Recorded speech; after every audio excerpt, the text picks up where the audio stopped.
బాబు మా ఆయన గారు, నా పేరు పెండియాల లక్ష్మి. మా ఆయన గారికి వికలాంగు. ఒకప్పుడు 70 రూపాయలు ఇచ్చేవారు, తర్వాత 2,200 ఇచ్చేవారు. ఇప్పుడు జగనన్న వచ్చాక మాకు 3,000 రూపాయలు ఇంటికి వచ్చి ఇస్తున్నారు. మేము బయటికి వెళ్ళే పని లేదు. తర్వాత చెయ్యూత డబ్బులు నాకు పడుతున్నాయి. అది పెట్టి నేనేం చేస్తున్నానంటే, పట్టులు ఉన్నాయి కదా, మంచం పట్లు, అది వ్యాపారం చేసుకుంటున్నాను. ఆయన్ని కింద కూర్చోబెట్టి నేను వెళ్ళి సరుకు తెచ్చి ఆయన కూర్చోబెట్టి నేను వ్యాపారం చేసుకుంటున్నాను. చెయ్యూత డబ్బులు వస్తున్నాయి నాకు. చెయ్యూత డబ్బులు వస్తున్నాయి, పెన్షన్ డబ్బులు, రైతు భరోసా డబ్బులు కూడా వస్తున్నాయి నాకు. ఇప్పుడు కొంచెం మాకు వ్యవసాయం ఉంది. ఆ వ్యవసాయం వల్ల కూడా మాకు కొద్ది డబ్బులు వస్తున్నాయి. ఎందుకంటే ఆయన వికలాంగ్ కదా, నేను ఇక్కడ ఉండి హాస్పిటల్కి వస్తామని చూపించాలని నేను ఇక్కడ ఉంటున్నాను. అక్కడ మనుషులు పెట్టి కొద్ది భూమి ఉంటే చేయించుకుంటున్నాను. ఆ రైతు భరోసా డబ్బులు కూడా నాకు పడుతున్నాయి.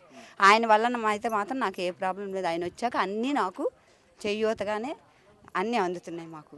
నిజంగా ఆ ప్రభుత్వం రావాలని నా మనస్ఫూర్తిగా నేను కోరుకుంటున్నాను.